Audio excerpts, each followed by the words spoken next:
All right, hi friends. This week in religion, we're going to work on chapter 19 in our religion books. But before we get into our book, I want to talk about what our chapter is going to be about. Our chapter is going to be about how Jesus wants us to love. Now, we know that Jesus wants us to love others like he has loved us. But what we're going to focus on this week is we don't always have to use the words, I love you, to tell someone that we love them.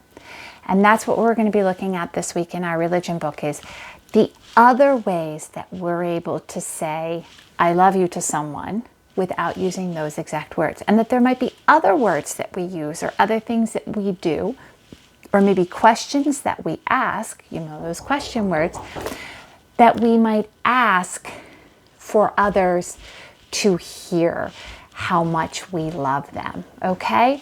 So this week we're going to be working on that. All right, my friends, hold on one second. All right, my friends, I'm back, sorry. All right, so our story this week is, I love you always and forever. I love you always and forever, okay? This is out of Patrick and Cormac's bookcase. Longtail and Littletail were playing in the forest. They scampered through the bushes and scurried round the trees. Littletail wanted to play a game. Catch me if you can, she laughed, and she leapt into the long grass.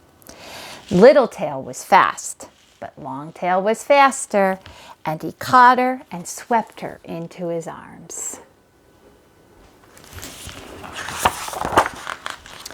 You always catch me, gasped Littletail. Do I always, said Longtail. Well, it won't be forever.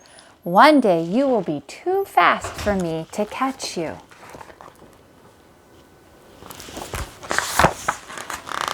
Littletail wanted to play another game. Hide and seek, she said, and she bounded off into the bushes. Longtail counted to 100 and then went to look.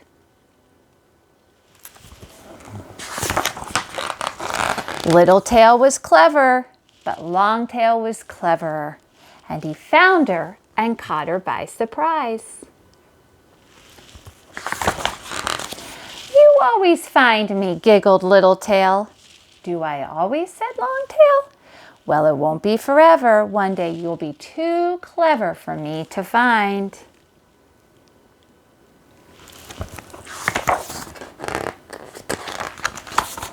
It was getting late, but Littletail wanted to play one last game. Follow the leader, she said, and she wriggled down between the roots of an old tree. Longtail took a deep breath and followed her. Longtail was small, but Littletail was smaller, and she could squeeze through where Longtail could not.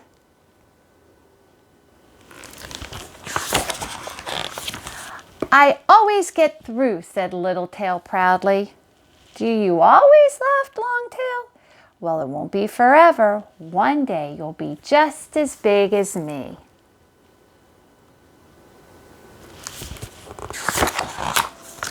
Littletail was tired now, so Longtail carried her home and laid her down gently in a corner of their nest.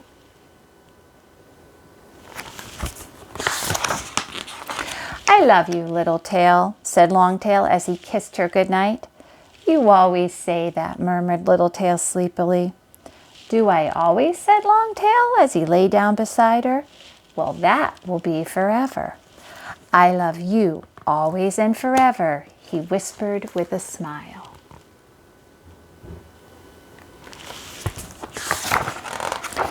Okay, so if I think back to the beginning of the story, now Longtail told Littletail at the very end, I love you always and forever. But do you think that's the only time Littletail felt loved in that story? Very good. How about when they were playing the first time? They were playing in the forest and Longtail caught her up and she said, you always catch me. And he said, I do. And then when they were playing hide and go seek, he found her again and then he carried her home, right? Those are all different ways that Longtail showed how much he loved Littletail. And it wasn't until the very end of the story that he said those words, I love you. But he showed her how much he loved her by doing other things and saying things like, well, I do catch you and I can find you. So just by what Longtail was doing for Littletail made Littletail feel loved. And yes, he did say it at the end, I love you. But throughout the day, he did things to show Littletail how much he loved her without always using those words. And that's what we're going to talk about this week, okay? Jesus wants us to love, and he doesn't say we have to say I love you all the time, because it would get a little tiring, right? To keep saying it, keep saying it, keep saying it. So there are other things that we can say that can tell someone that we love them just the same as if we use the words I love you. So what I'd like you to do is open up. So we're opening up to this page 19, but what I really want you to do is I want you to turn the page, and I want you to be looking at this page, okay? And on this page it says up at the top, Jesus wants us to tell others we love them. We can tell other people we love them by words we say. Sometimes we say, I love you, but sometimes we can use other words. So let's take a look at this picture first, okay? There's a little boy and a little girl, and he's saying, I am sorry. Do you think maybe they had a disagreement? Or maybe they dropped something. He dropped maybe her crayons, it looks like, okay? When we tell someone that we're sorry, even though it's really hard to do sometimes, what we are saying is, I love you enough to say, I'm very sorry for something I may have done, something I may have said, something that may have happened to you. But we can use words like, I am sorry, to let someone know that we love them. Take a look at this little boy. He's asking the older lady, how do you feel? When we take a moment and we ask someone, how do you feel? Maybe if they were sick, we ask if they're feeling better. Or maybe if they're sad or they're upset about something, we may say, how do you feel? When we ask someone how they're feeling about something, it shows them that we care. We care about how they're feeling. And if we care about how they're feeling, they're going to feel loved by that, right? So that's another way of asking or telling people that we love them, by simply asking, how do you feel? Are you sad? Are you happy? It's taking that time to ask them how they feel about something that can make someone feel loved. And how about down at the bottom? I love this one too. Can I help you? How often has someone said, can I help you? And it really makes you feel good, because it says, someone cares enough to see that maybe I do need help, or they want to be a part of whatever it is that I'm doing.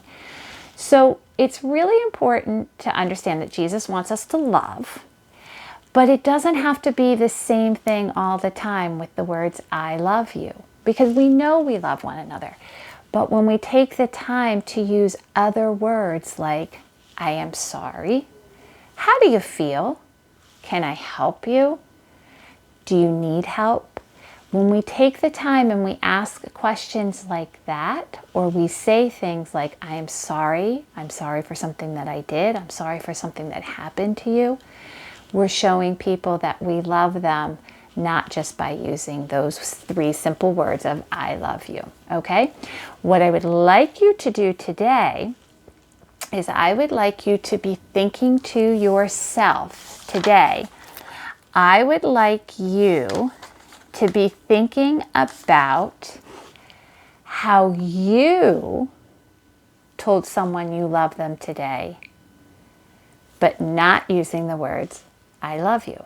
So I want you to think back today, and if you haven't had a chance, then you can do this later, but I want you to think about a way that you have told someone that you love them today, but not by using the words, I love you.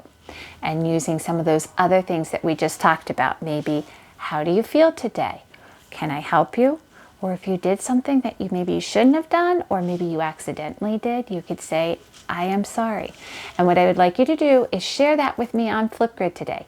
How did you show someone or tell someone that you loved them today?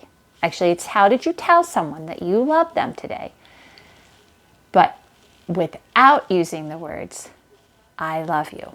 And tell me, what words did you use to tell them? Okay, remember we talked about some examples already, okay? All right, I'm looking forward to hearing it. All right, my friends, bye-bye.